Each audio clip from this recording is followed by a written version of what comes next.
village, au bord d'une rivière gelée, sur le poêle qui ne chauffe plus, une vieille femme est couchée. Elle veut s'envoler vers le paradis, oiseau céleste. Elle ne mange pas, ne dort pas. 3e jour qu'elle attend le voisin pour qu'il coupe du bois. Elle est gelée l'hiver, moins 38, mais elle veut mourir sans parole. Un livre de Klebnikov est posé près d'elle. Elle l'a ouvert, elle ne lit pas. Elle se parle à elle-même, ancienne professeure de russe. Elle murmure ses vers tristes, ses pensées. Dans un coin pend la radio en plastique de son mari. Elle bavarde du moins 38 dehors. Elle est restée seule sur la terre au mur principal. Des photos de guerre dans un cadre, un vieil article de la Pravda sur l'exploit de son frère pendant la grande guerre patriotique.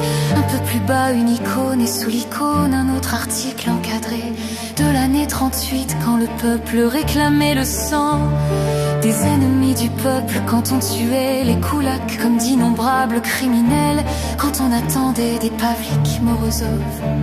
Son père fut fusillé cette année-là pour avoir gardé un sac de grains dans la cave pour sa famille, afin qu'elle ne meure pas de faim l'hiver. La grande famille devint plus petite en 41. Elle disait adieu à son frère, c'est lui qui prédit Elnia comme Matrosov. Se coucha sur un bunker de mitrailleuses. Un article parut alors dans la Pravda sur son exploit. Aujourd'hui la vieille femme comprend une seule chose. Klebnikov écrivait des romans en vers. Il aurait pu écrire sur son frère aussi une seule ligne. Son frère s'est couché sur cette mitrailleuse fasciste comme sur une femme pour qu'elle continue d'enfanter pour le pays. Ce pays qui avait perdu tant d'enfants à la guerre et en dehors. Et que cet hiver, elle a décidé de partir. Comme en 38, d'épuisement, de froid et de faim, moins 38. Que ce nombre glacé soit pour sa famille une demande de pardon.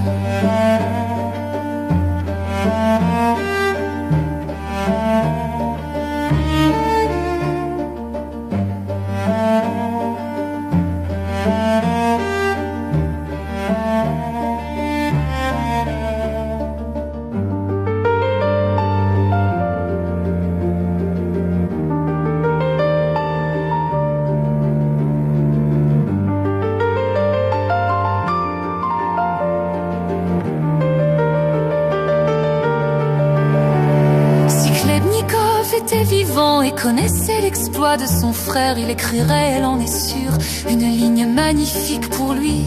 Avec ce souvenir, avec ce roman imaginaire, la vieille femme s'envole dans la nuit froide de l'hiver. Comme ceux qui ont couvert de leur corps les balles entrant dans la chair et sortant de la chair. Matrosov, le jour, la nuit, la tempête de neige.